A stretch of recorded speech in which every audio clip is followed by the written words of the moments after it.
Good evening, everyone, and welcome to another tutorial on Railcraft.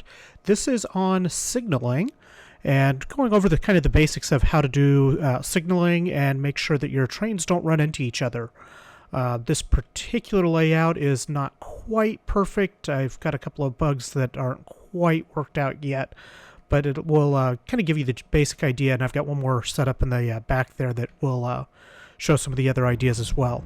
So what I've got set up here is just a basic track layout with a couple of liquid loaders with and there's a train boarding rail down here, or there's actually two of them, and then with liquid loaders to pour water into them, and then I've got liquid unloaders with a train boarding rail on top of the last one here. So the trains will load up on water, come over here and unload their water.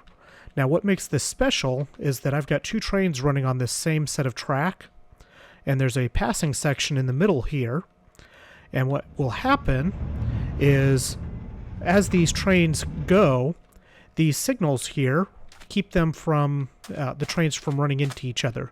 So basically when this signal here is red, meaning there's a train on this section of track, this controller right here, or receiver rather, will show red and turn off this train holding rail, which means that when this other train goes, I'm actually going to stand right here to stop this train from going.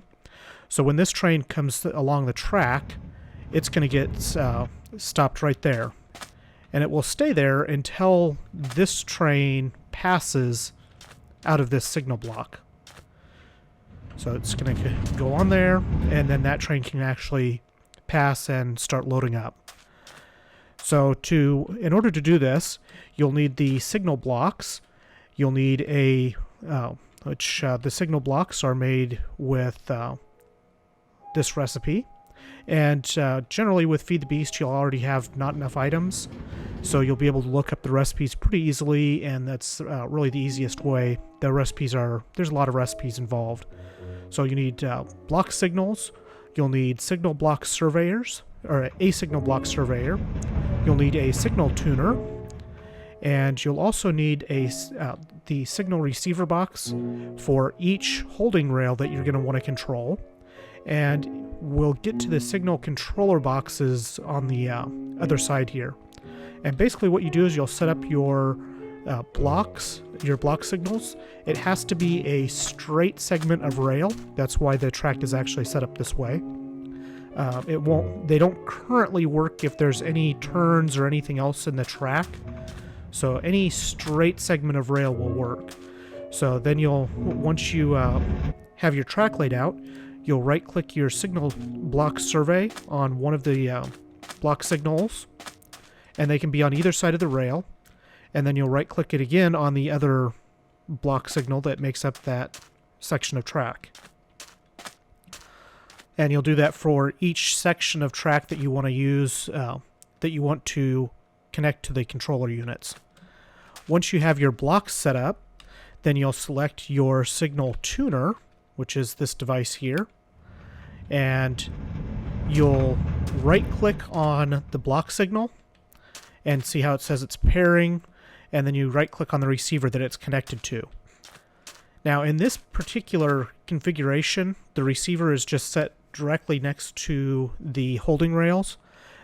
You'll want that in all cases, but in some cases you'll actually have more things involved, which we'll get to in a minute.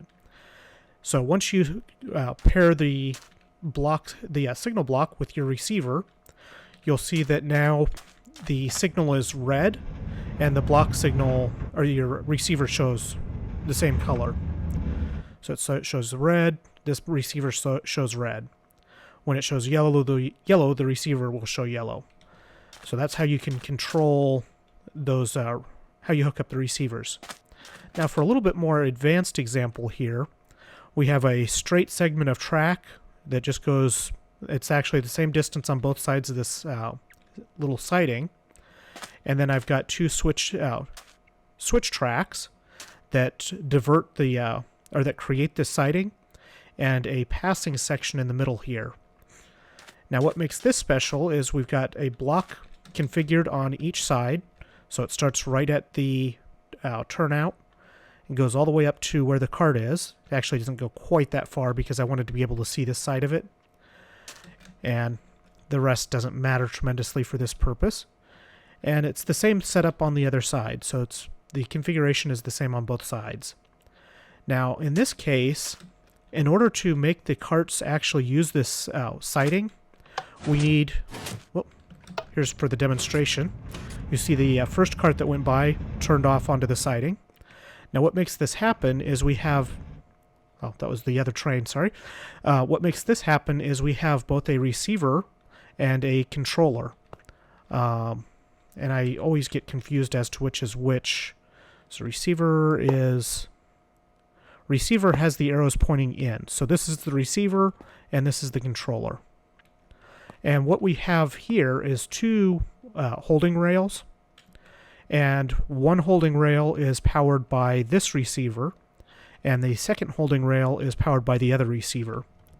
And basically what happens here is one receiver is hooked up to this signal, or to this block section, and the controller for that's placed next to the receiver, this controller is connected to this switch motor. Now what happens, and we're going to just place a cart here on this section of track, you can see that the block here is now red because there's a cart in the way. And that means that this receiver shows red and this holding rail is turned off. So when a cart comes in, it's going to stop on that holding rail. And the controller also shows red, and you can look at the track here and see that a cart coming this direction is going to get diverted onto the siding. Now, if we look at the other side, you can see that the track is still straight through, so the cart will just go straight on through. And what we can do is we can trigger this, and the carts should kind of bump into each other. Okay, well, the only reason that didn't work is I had too many carts on the track there, so ignore that. I'm just going to push this cart back until it catches. I'm going to get this cart out of the way and push this one back into its starting position. There we go. So basically what happens here is the controller tells the switch motors what to do, and we can look at the controller box. You can see the default is green, so it's going to, as long as the signal is green, it will stay going straight through. And it will signal red. Whenever it's red, it will tell the switch to change. So actually, I think default we can change to anything and it will still work. So basically, as long as it's the only one that it will actually tell the switch to change on is when it's red.